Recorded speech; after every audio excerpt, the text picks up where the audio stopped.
Allora, proseguiamo parlando sempre, rimaniamo in tema di ambiente. Roberto Pizzuti, presidente del GREF, Gruppo Regionale Esplorazione e Floristica. Buonasera, grazie per essere Buonasera a presente nel tutti. nostro telegiornale. Ha seguito un attimo qui le dichiarazioni Sì. dell'assessore Vito, manutenzione dei fiumi, tutela dell'ambiente. La Regione, insomma, dice applichiamo un po' le procedure per difendere l'ambiente. Lei che è un ambientalista? Ma vorrei vedere più attenzione alla natura, mi sta bene che si faccia questo interesse prioritario alla salvaguardia dei centri abitati contro le alluvioni, però mi pare che sia poco soppesato il valore della biodiversità che c'è lungo i corsi d'acqua, che è quel poco che resta dopo che tutta la campagna è stata sottoposta ad agricoltura o a urbanizzazione. Quindi quel poco che resta dovrebbe essere valutato da esperti nel campo della biodiversità, non solo da geologi e ingegneri. E quindi la mia paura è che questi interventi vadano con un occhio solo e non abbiano uno sguardo a 360 gradi come dovrebbe essere. Noi vediamo bene, bello abbronzato, ma perché insomma è appassionato di natura, sta all'aria aperta e quindi insomma in queste giornate anche di sole e di gran caldo lei è rimasto all'aria aperta. Dicevamo presidente del GREF, Gruppo Regionale Esplorazione e Floristica, e quindi di che cosa vi occupate? È un'associazione che è stata fondata più di 20 anni fa dal professor Livio Poldini, adesso professore emerito, ha più di 85 anni, ma è ancora che sgambetta in montagna, fa conferenze con una lucidità incredibile e quindi lo scopo principale è stato rilevare la flora della nostra regione, territorio per territorio, quindi dividendo proprio la regione in quadranti e andando in ognuno a vedere cosa c'è.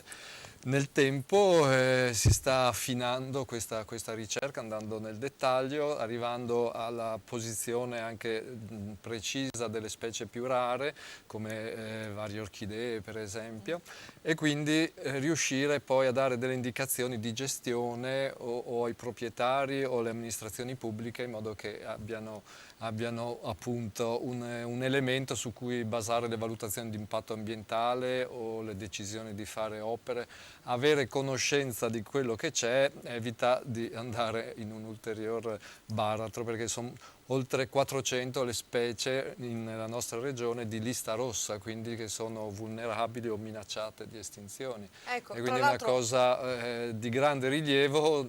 La cultura antropocentrica vede come stiamo bene dal punto di vista umano, però dovremmo anche cercare di badare a tutto quello che ci circonda, che poi alla lunga è anche un vantaggio stiamo per bene noi. perché c'è un equilibrio, ci deve essere un equilibrio con tutto quello Esattamente. che ci circonda, altrimenti non staremo bene. E qua in regione abbiamo tante cose di più, cioè la nostra regione ha più specie vegetali che non l'intera Germania, per esempio. Ecco, e questo è molto bello anche da sottolineare. Tra l'altro flora spontanea, quindi Sì. piante, fiori, sempre di più. Poi tra l'altro noi arriviamo sempre dopo gli stranieri, no? Nei paesi anglosassoni sempre di più si sta valorizzando la flora spontanea, Spontanea. anche proprio negli allestimenti, nella cura dei fiori, anche nei giardini, sempre di più si punta l'attenzione a quello che è la flora spontanea, che è poi anche la più bella, più magari anche colorata e raffinata. Certo, è un elemento di attrazione turistica, se ben valutato in modo da non fare degli eventi che possono danneggiare. Ecco, al momento per esempio dello sfalcio, il prato ormai verrebbe tagliato, io sono anche appassionato di prati stabili e quindi in quel Che ce ne sono momento pochi, lì ultimamente forse qualcuno in più perché ci sono state anche delle sovvenzioni europee. quelli che ci sono difficilmente, difficilmente un terreno diventa prato stabile se non con decisioni di lungo corso di amministrazioni pubbliche. Quindi in genere c'è una tendenza al degrado o per eccesso di concimazione o proprio per erpicature, nonostante ci siano fondi che permettano agli agricoltori di condurli e ci siano delle norme di tutela. Comunque dicevo, queste norme sono insufficienti perché è necessaria una cultura, cioè la gente deve apprezzarli, per cui fra le altre cose sollecitiamo amministrazioni o associazioni culturali, le Pro Loco, a fare delle iniziative come è successo per esempio a Campoformido recentemente, di visite e possibilmente anche di fruizione, diciamo così, delle essenze vegetali al momento dello sfalcio, in modo che non vadano in pasto semplicemente agli animali, ma possono essere fruite fornite da noi umani, garantendo però questo un affinamento della passione Certo. per queste superfici. Allergie permettendo, insomma. Ma non sono quelle, purtroppo sono delle superfici in cui ci sono specie esotiche invasive, quelle che causano allergie, sì. Senta, per concludere, lei fa parte anche degli amici del Museo Friulano di Storia Naturale, una grande notizia nei giorni scorsi perché ci sarà questa nuova sede. Adesso sono proprio all'appalto il comune è all'appalto del trasloco,